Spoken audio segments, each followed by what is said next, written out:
में अच्छे संचालक हैं जो हमारे अच्छे संचालन के लिए, अगर आपको अच्छा संचालक बनना है तो उसके लिए कितनी आवश्यक बातें हैं, उन आवश्यक बातों को भी हमें क्या करना है, विशेष रूप से हमें उसे ध्यान में रखना है।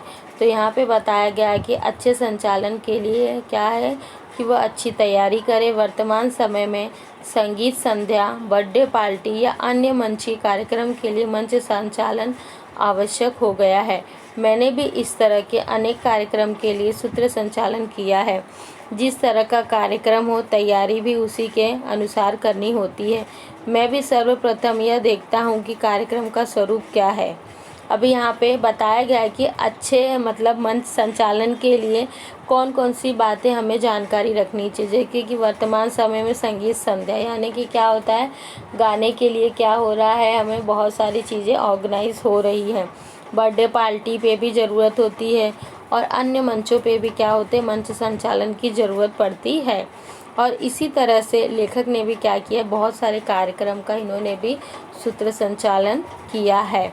जिस तरह का कार्यक्रम हो उसी के अनुसार तैयारी भी करना चाहिए और लेखक भी इसी तरह का वो तैयारी कर रहे हैं और देख भी रहे हैं।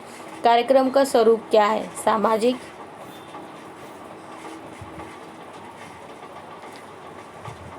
सामाजिक, शैक्षिक, राजनीति, कवि सम्मेलन, मुशायरा या संस्कृति कार्यक्रम।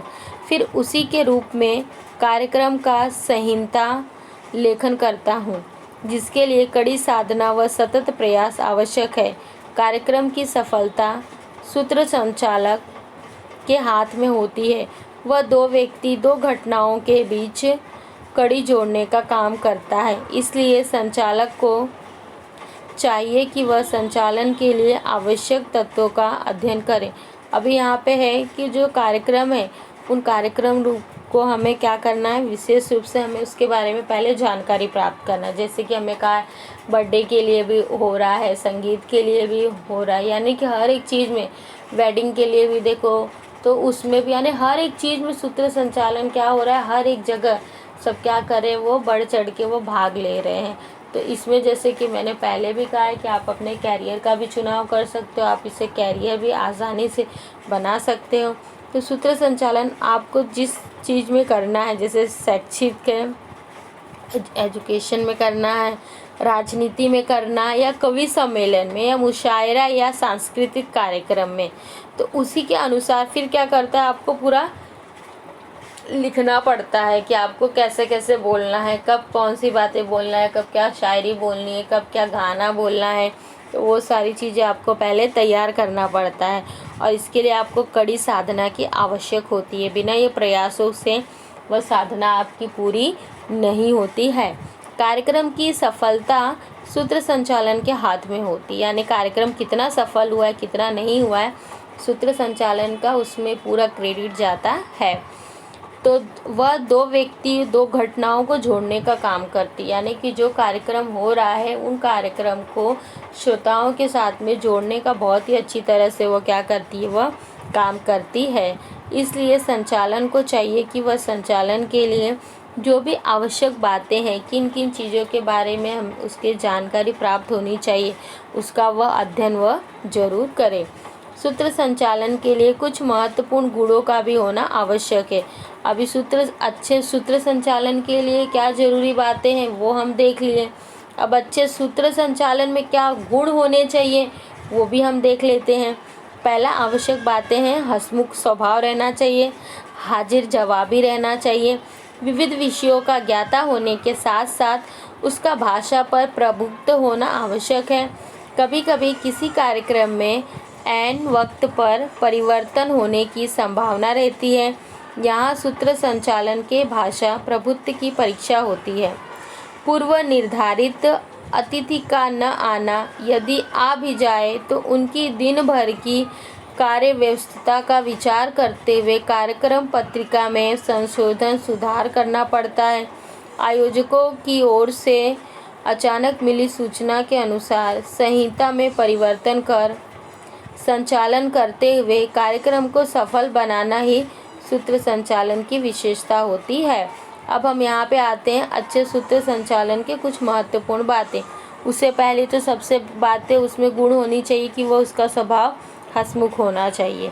वो किसी भी स्थिति में हो या परिस्थिति में हो, उसे हमेशा अपना हंसमुख स्वभाव रखना चाहिए और हाजिर जवाबी होना चाहिए कि कुछ भी बातें अगर उसके सामने प्रस्तुत हो रही है तो उससे वह हाजिर जवाबी से उसका जवाब वह दे सके। तो ये भी उसमें गुण होना बहुत ही ज़रूरी होता है।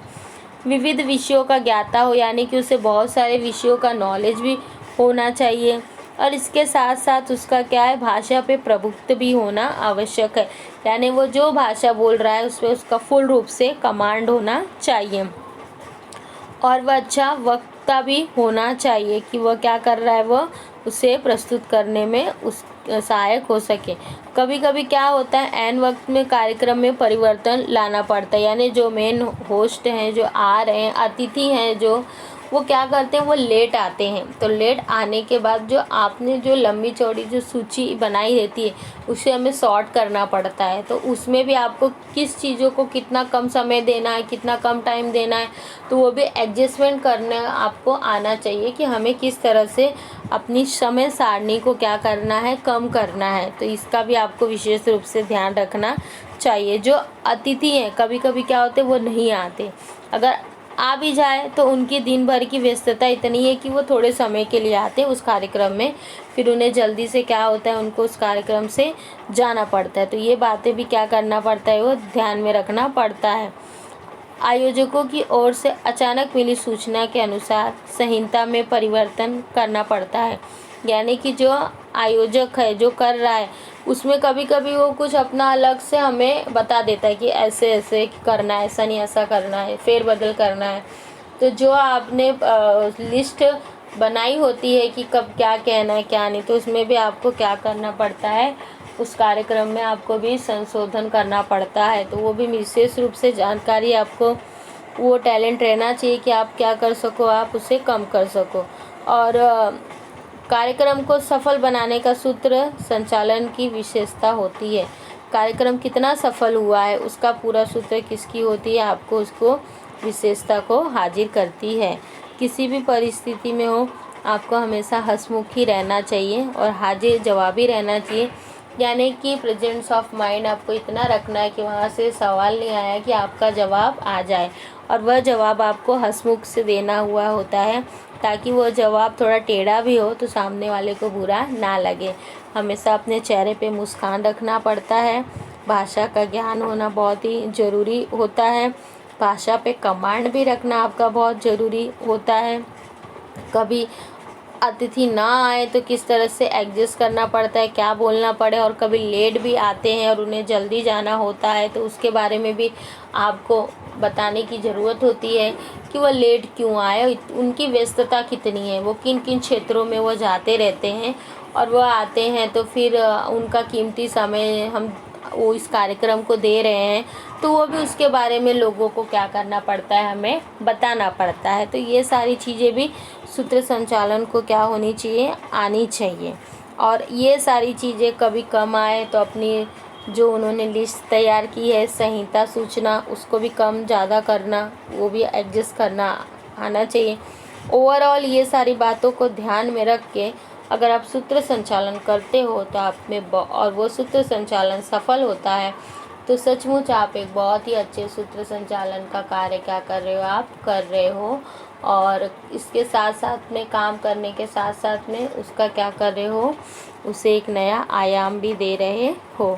तो यहाँ पे हमने देख लिए कि अच्छे सूत्र संचालन के क्या गुण होते हैं, गुण भी हमने देख लिया। और यहाँ पे अच्छे संचालन के लिए क्या क्या चीज़ें आवश्यक होती हैं, तैयारी, वो भी हमने यहाँ पे देख लिया। किन किन क्षेत्रों में तैयारी होती, उन क्षेत्रों के नाम भी हमने उनके बारे में विस्तृत रूप से जानकारी प्राप्त कर लिया। यानी कि अगर आपको अपना कैरियर इस फील्ड में बनाना है तो आपको इन सारी बातों का विशेष रूप से जानकारी प्राप्त करना है। तो इस चीज़ में अगर आप में अगर टैलेंट है, अगर इसी फील्ड में आप आगे बढ़ना चाहते हो तो ये पार्ट आपके लिए बहुत ही अच्छा है कि इसमें आपको विस्तृत रूप से जानकारी प्राप्त की गई है, जिससे आप अपना क्या कर सकते हो, व्यवसाय में इससे आप व्यवसायिक क्षेत्र में इसमें आप अपना व्यवसाय बना सकते हो, रोज़गार ढूंढ सकते हो और इस क्षेत्र में क्या कर सकते हो, पूरी रूप से आपको यहाँ पे जानकारी मिल रही है। ये जानकारी लेते हुए आप एक अच्छे सूत्र संचालन का काम कर सकते